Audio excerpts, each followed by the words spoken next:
Dar turiu Infographics channel, dar vieną noriu pažiūrėti. Putin Intel officer reveals huge problem for Russia.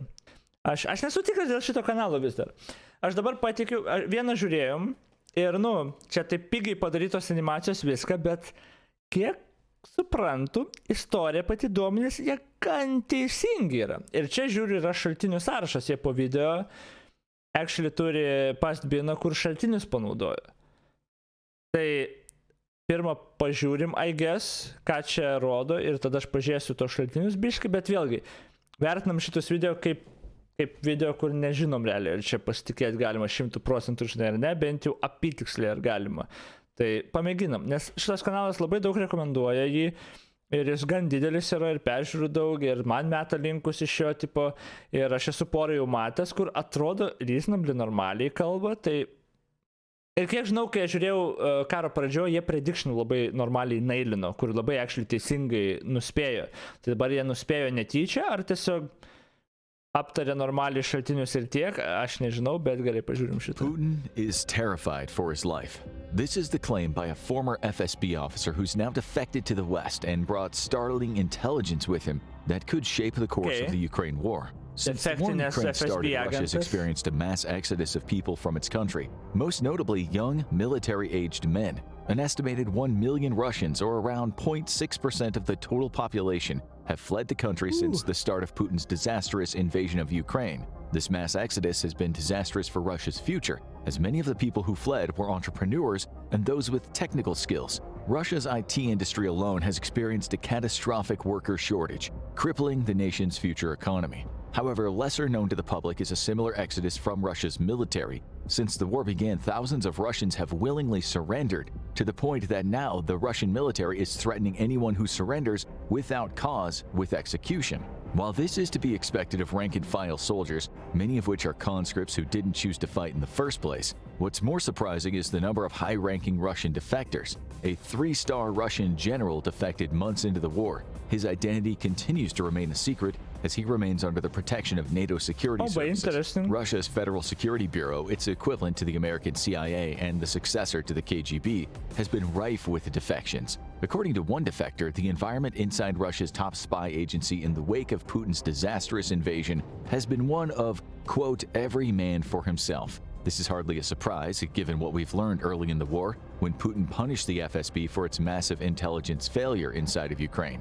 Putin kept his invasion plan a secret from almost all of his government, save a select few officials. He did not include his security services in the plan, and instead tasked them with finding out what sort of reception the Russian army could expect from Ukrainians if there was to be an invasion, and how many would be willing to collaborate. According to unconfirmed reports, the FSB officers tasked with the assignment took the millions of rubles allocated to the mission and pocketed most of it for themselves, then simply fabricated glowing reports about Ukrainians greeting the Russians with open arms.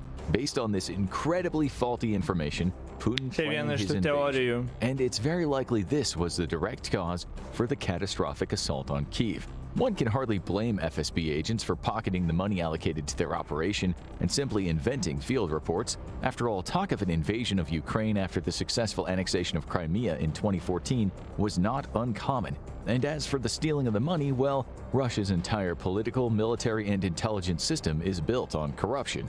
What the FSB couldn't imagine was that Putin was serious, and while reports of the FSB's failure remain unconfirmed and likely will... Čia, pažiūrėjau, tos dalykus, kur sako, aš bijau su to kanalu, kad čia yra tas iš kitos pusės, tik kad paimi teisingus faktus, bet tada patik žiauriai tipo jau išvados. Nes tipo, kad čia, teiginiai, kad visa tas pastatyta ant korupcijos ir panašiai, abejoju, ar viskas pastatyta. Ir kaip gali vertinti, ar tikrai viskas pastatyta.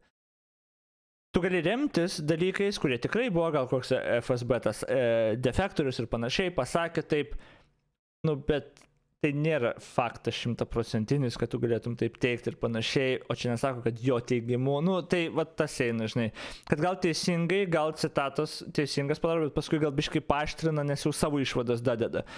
Tai aš gal šitų dalykų privengiu ir biškai skeptiškai žiūriu, kas bebūtų, bet okay. For years after the war, what is known is that senior FSB officers were put in prison shortly after the invasion. Others were placed under house arrest.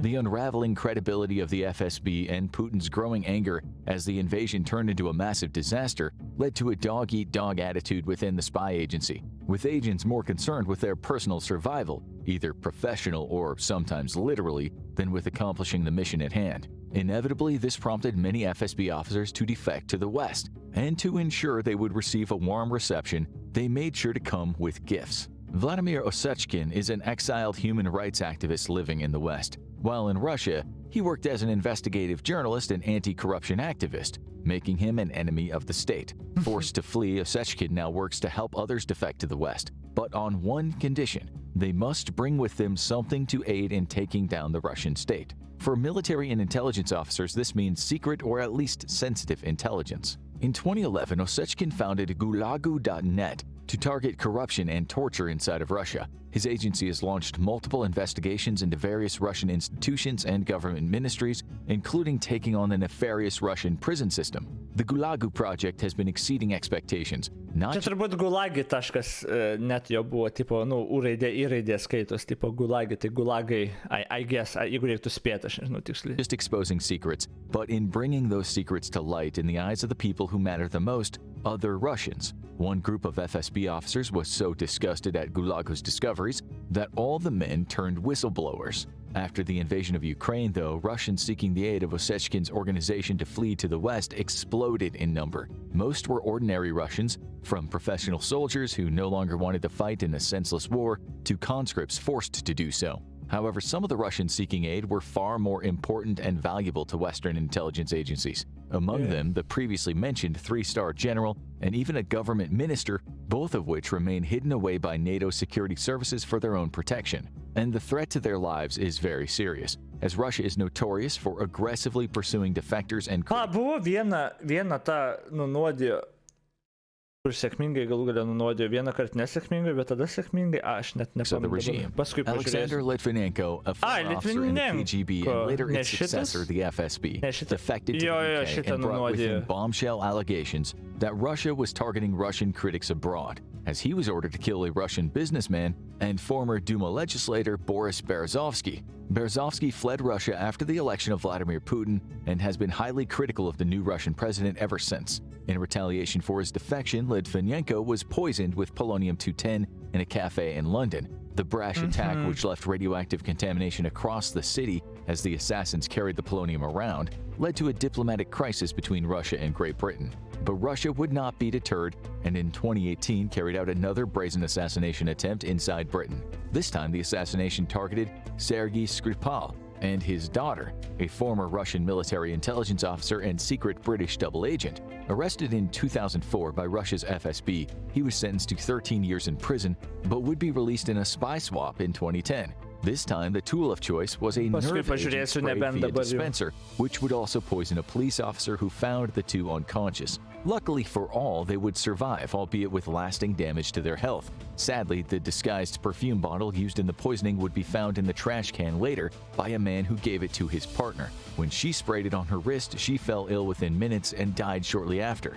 Vladimir Osechkin would receive the same treatment from Russia, with at least 2 different attempts on his life. In one of the attempts, Osechkin spotted the telltale red laser of a weapon sight dancing across his dining room as he brought dinner plates to his seated children and wife. Ducking for cover, the Russian assassin instead fired on responding French police officers who maintained a constant watch on Osechkin. Since the war started and Osechkin's become more vocal against the Putin regime, the attempts have continued, though tip-offs have helped him avoid death more than once. On a recent incident, a tip-off via text message simply read, "Vladimir, be careful, there's already been an offer for an advance payment to eliminate you." In exchange for his help, Osechkin received intelligence from the various arms of the Russian government, which he promptly passed along to NATO intelligence services. Recently, Osechkin helped former senior FSB lieutenant Imran Navruzbekov to defect, and in exchange received details on ongoing FSB intelligence operations inside of Europe. One of these operations was the identification of foreign fighters seeking to enter Ukraine to aid in the war. Terrorists, as Russia called them. The ultimate goal is unknown, but it is possible Russia could have been looking to kill would-be volunteers before arriving in Ukraine in order to deter the flow of foreigners seeking to join the fight against Russia. One of the big revelations from Osechkin's growing list of defectors is the extent to which the FSB is involved in the politics of the Russian military.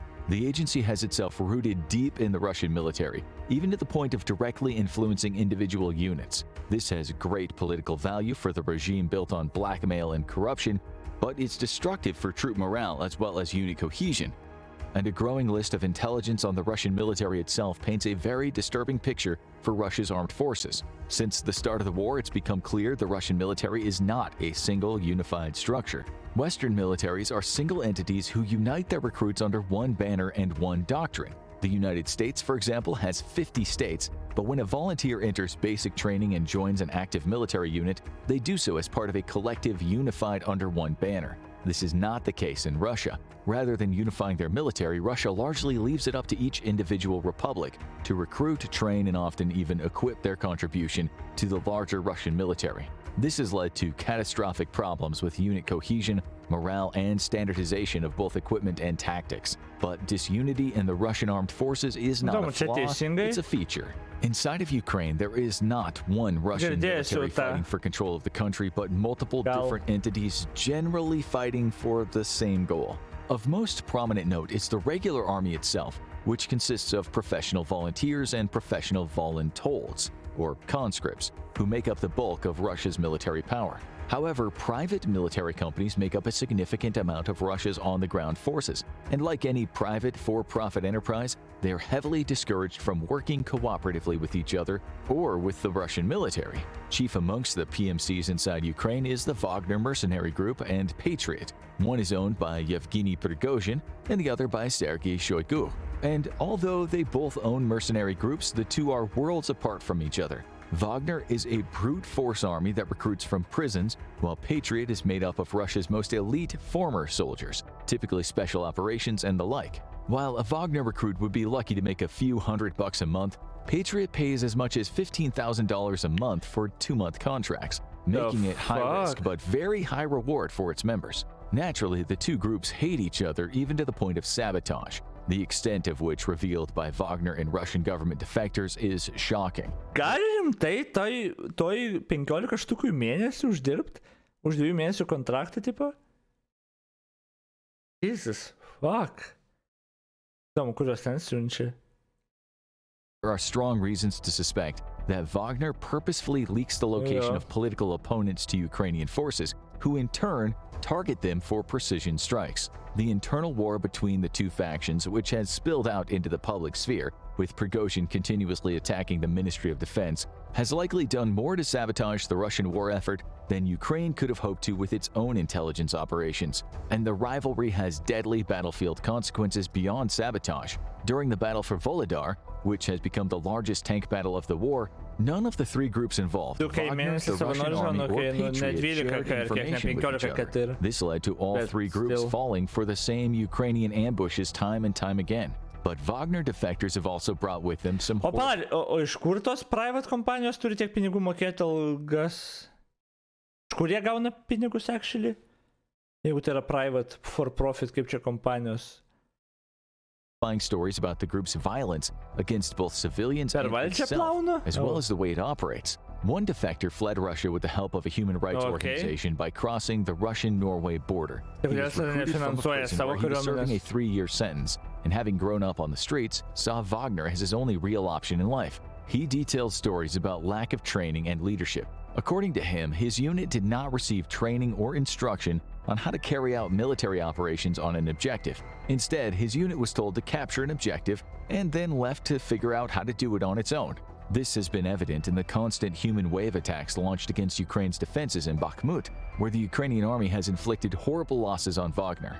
The defector also detailed how Wagner keeps its troops in line. Wagner is no longer allowed to recruit from prisons, a move brought on by the fact that the Russian Defense Ministry is now doing it itself. In February, a news story broke of the capture of Russian convicts who claimed it was the Russian Ministry of Defense who had taken over recruitment. One such recruit, Viktor Savalnev, had been in jail for armed robbery and assault when he was sent to fight in Ukraine. He sent a message to his wife after surviving a fatal attempt to take an objective saying, "I am being taken to be shot. I lost a lot of people there. Remember this, do not send more people here, it is enough. They want to kill us all. His wife would never hear from him again and days later was presented with his body. However, while prison recruitment was ongoing, Wagner had a distinct way of keeping them in line. Upon arriving in Ukraine, new recruits would be called into formation and then forced to watch as a would-be defector or someone who had refused to obey orders was executed in front of them. This was meant to instill fear and bring the consequences home. Once in Ukraine, you do as you're told or you will be killed. And the methods of execution were famously gruesome, as Wagner has a reputation of using sledgehammers for the task. When involved in Syria, a video of Wagnerites crushing a Syrian man's legs, hands, and feet using a sledgehammer, as all the Russians laughed, went viral. The Syrian was eventually executed with a blow to the head. Now, Russian Wagner recruits are facing the same consequences for retreating or disobeying a direct order. But that's only for those who managed to survive the use of blocking forces by both Wagner and the Russian military, a tactic pulled straight out of the World War II Soviet playbook. Russia is so desperate to avoid losing more ground on the battlefield that it's taken to the use of blocking forces, units set directly to the rear of an assault, with orders to kill anyone who retreats from the assault wave. This is again not surprising, given that Russian defectors have also brought news of how conscripts and even professional soldiers have been getting creative about not following orders. A common practice amongst units is simply fake contact with Ukrainian forces, firing their weapons at nothing while calling in a contact report over the radio. Others, however, have taken to more creative approaches, such as sabotaging their own equipment and even vehicles or simply dumping fuel. The practice was very popular at the height of the Ukrainian counteroffensive. Brutal punishments for sabotage have been introduced, but some soldiers still risk the punishment over heading to almost certain death. But it's been the flow of well-placed or high-ranking Russian defectors that's been an intelligence goldmine for the West. Often these individuals might not be aware of the value of the intelligence they bring or have nothing specific to bring with them, but even the smallest details can open up a window into the shadow workings of the Kremlin. One former FSB doctor defected to the West and brought with her medical records and taped conversations with senior officials. Her medical records documented how a Russian military intelligence officer had been diagnosed with malaria, allowing her Western handler to identify an ongoing secret operation in Africa. Her taped conversations detailed how Chechen officials are largely being given judicial impunity inside of Russia itself. Įdomu, aš paskui šaltinius patikrinsiu, bet čia irgi toks įdomus faktoidas, I guess. Something which would surely anger most Russians to hear. However, Putin is desperate to keep Chechnya under control, given its two disastrous wars against the rebellious province in the last 30 years. Other taped conversations secretly recorded on her cell phone revealed government officials secretly discussing ongoing collapse of the Russian armed forces, giving a direct insight into just how long Russia may or may not be able to continue fighting in Ukraine. However, one recent defector has given the West a unique view directly into the life of Vladimir Putin himself, painting a portrait of a deeply disturbed dictator with a very loose grasp on what's really going on in his own military. Gleb Karakulov was an FSO communications officer who worked directly alongside Putin on foreign trips for years. His job was to set up secure communications for the traveling president in order to keep him in contact with his own government and military. However, after seeing how the war in Ukraine started to play out, and perhaps sensing big troubles ahead for Russia, Karakulov decided it was time to flee. Karakulov stated that after the invasion of Ukraine, he changed his plans. Originally, he planned to serve in his time with the FSO, the Russian equivalent of the American Secret Service, and then retire. However, his conscience got the better of him as reports of Russian atrocities poured in, and in his own words, he could no longer serve a war criminal. Shortly after the start of the war, Karakulov said he took 3 months of sick leave as he came to grips with the ongoing war. That was when he started making plans to flee Russia. But his passport had expired and it would take time to renew it. Meanwhile, he was forced to continue his job as a communications specialist. While working, he sat in on discussions amongst other senior officers discussing the war and savoring the atrocities being committed. Karakulov said he was disgusted, but while he could terminate his contract when the mobilization began, he realized he could just end up being mobilized and sent to the front, so he decided to remain in the FSO. Then he discovered that he'd been assigned a trip to Astana in Kazakhstan, and he knew it'd be his only chance to make an escape. On October 6th, ahead of a visit by Putin, Karakulov and his team were sent to Kazakhstan to prepare the location for his arrival. Karakulov's wife and daughter remained behind in Moscow for 3 days and then joined him in Kazakhstan. In order to avoid raising suspicion, he stayed at a different hotel, and the two only contacted each other once before making their getaway. Karakulov kept postponing the escape. Jo, tipo, jo, Tu vienas dar gali kažkaip sugalvoti, bet jeigu turi šeimą, žinai, žmoną, dar vaiką, blėt, kaip apsunkina visą situaciją, kaip saugiai pabėgti, netgi, nu, jo, čia apsunkina As complicating smarkiai. factors kept popping up. But then, on the morning of October 14th, he was told he would need to hand in his external passport, as the team was due to return home the next day. Time was up. Karakulov couldn't wait any longer. When the day of their escape came, he sent his wife to his hotel to grab his suitcase, as it would be suspicious for him to be seen departing his hotel with a suitcase. Claiming he was going souvenir shopping, Karakulov excused him from his team, and at 3 p.m. he and his wife fled to the airport. However, their flight was delayed, and Karakulov's phone was blowing up with text messages from his team asking where he was. He delayed suspicion by claiming he was feeling sick, but as the minutes dragged on, it was becoming more and more obvious that Karakulov was defecting. Finally, they were able to board a flight for Istanbul, and upon landing, Karakulov turned on his phone to see text messages from very angry agents. But at last he was safe and free to tell the world what he knew about Putin. Interesting. According to Karakulov, Putin has placed his yes men well, and his bosses in the FSO, quote, worshipped Putin. Nobody dares criticize him, and he's referred to as the boss by all senior officers. However, Putin's yes men are also his only source of information. According to Karakulov, Putin doesn't travel with a mobile phone or use the internet at all. The Russian dictator lives in a complete information vacuum, relying only on his intelligence reports and, perhaps unsurprisingly, Russian propaganda for his information. In another report, Karakulov said that Putin demands that Russian television be made available no matter where he goes. This lines up perfectly with what the West has theorized about the Russian dictator. Shortly after the invasion of Ukraine, it became clear just how bad the Russian military was at its job. Poor tactics, even worse doctrine, and equipment in horrible states of disrepair. Multi-million-dollar aircraft were falling out of the sky due to a lack of maintenance, and the Russian military was wholly incapable of integrated operations between various branches, even down to the unit level. Only an absolute madman would have sent such a force to invade Ukraine, or one who lived in an information vacuum where the only reports were those shaped by his closest yes men. And like in any dictatorship, Tai matot, Putinas net nekaltas dėl šito karo. Jiem tiesiog buvo filinama bloga informacija ir viskas. Šie kalti tie jesmenai jo, kur tiesiog viską tą pasakoja. Matot, čia Putinas net vargšas. nobody wants to tell the boss something bad. So the Russian military's deficiencies were never made known to Putin. However, Russia's in such a deeply corrupt state that it's almost certain even Putin's closest confidants were themselves unaware of just how bad things were. Trickle-down economics might be a Reagan myth, but trickle-down corruption is very real. And when you create an entire culture of corruption at the very top, it's bound to roll downhill to the individual unit level. Thus, the only people who truly know what terrible shape the Russian armed forces were in were those on the lowest rung of the totem pole, and they weren't about to tell their bosses the truth. Such a culture almost always leads to the downfall of nations and destroys militaries from the inside out. Putin's information vacuum dooms any chance at reform and spells disaster for Russia's continued war in Ukraine. However, Karakulov also gives us insight into Putin's mental state.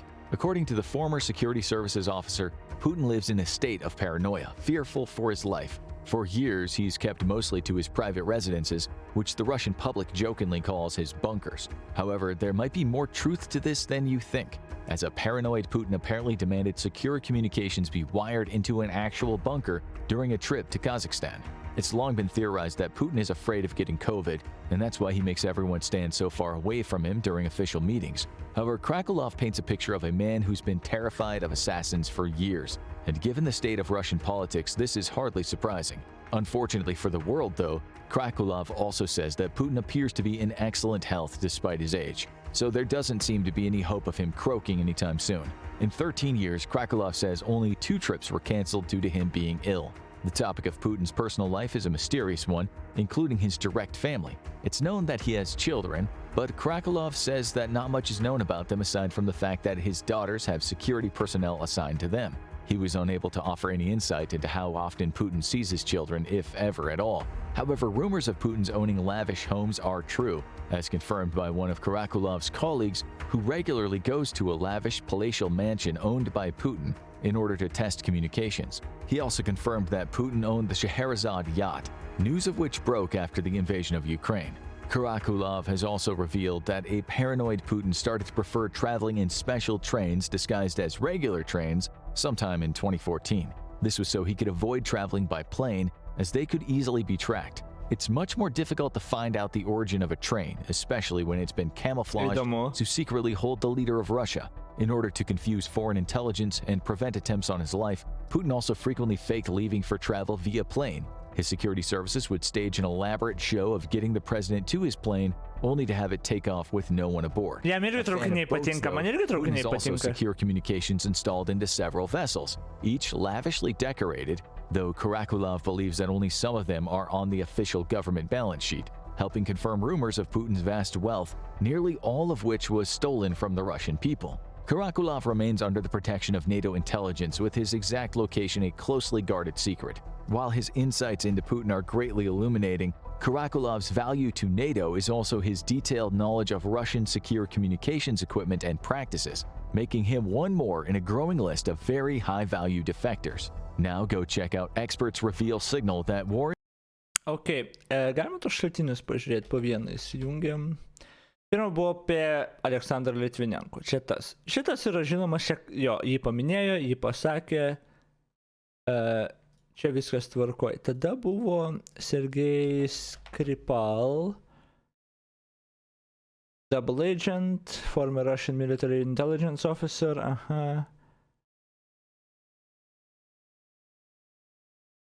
He and his daughter Yulia, a Russian citizen who was visiting him from Moscow, were poisoned with Russian-developed Novichok nerve agent.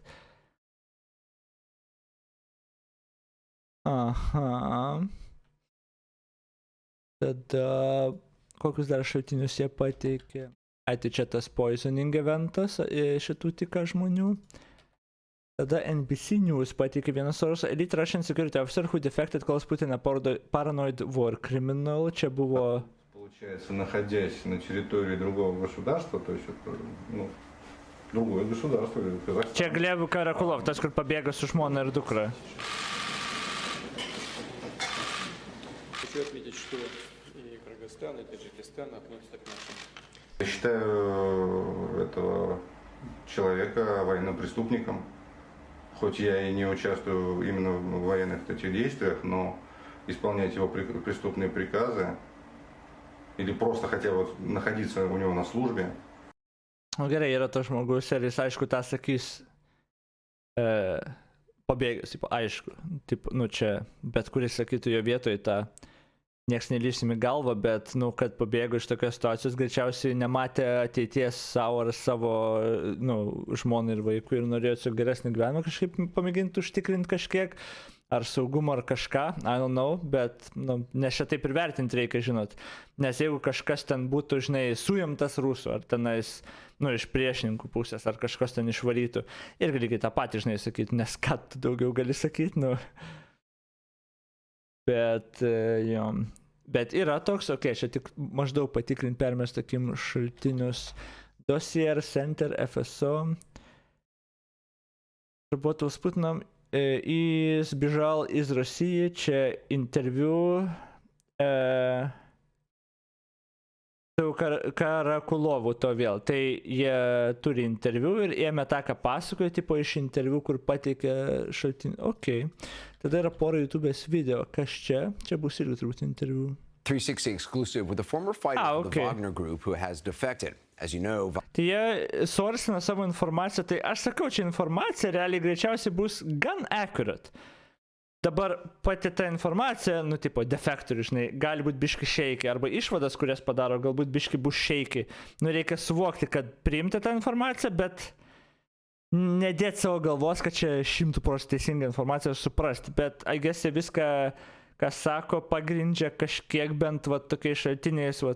Wagner Group is a mercenary force run by Yevgeny Prigozhin. A Russian was sent back to Russia. How were they... Определенной тактики не было. We weren't receiving. Ok, čia neklausys dabar visų, bet jom. Įdomu, gal nėra taip blogai, I guess. Ne naujienų šaltinis turbūt pats patikimiausias, bet... Na, ok, tai tiesiog jom, kažkas CNN tada dar yra. Nes šitie CNN ir NBC News nėra pats geriausi šaltiniai in itself, tipo kai kurie. High-ranking Russian officials are defecting. Jo, čia tokius, nu, čia tas pats, jo. Alright, nu taip, jo, tai nėra blogiausias dalykas tokius video pažiūrėti, tiesiog reikia turėti omeny, kad čia nėra naujienų šaltinis, čia yra tiesiog aptarimas kažkokių šaltinių naujienų, kur kažkas kažką pasakė, tipo, bet jo, geriau CNN, negu dėl aš juos maišau visą laiką tos, kurie yra CNN geri, ar, nes ten yra, blėt, MSNBC, CNN, Fox, visi tie, tai aš už. CNN jo, gan prastas, jis labai šališkas, faktiškai nėra pats geriausias, tai tipo geriau CNN negu Delfi, aš čiūju, nu Delfi čia mes neįversim, bet čiūju panašaus lygio bus, kur tipo šališkai, gal faktiškai pas mus Delfi būtų aukščiau biška, o gal ne, nes čia gan griežtai vertina iš tikrųjų. Tai, bet jo, būtų vis tiek bus šaltiniai tragiškai. Aš niekad CNN neskaityčiau savo naujienom.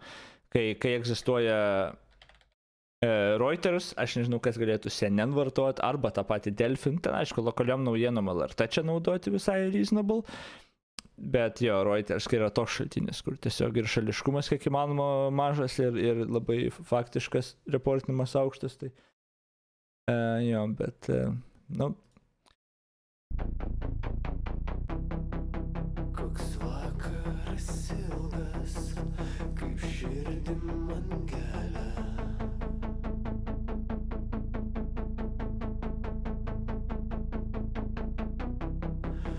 Nuskink man jazminą,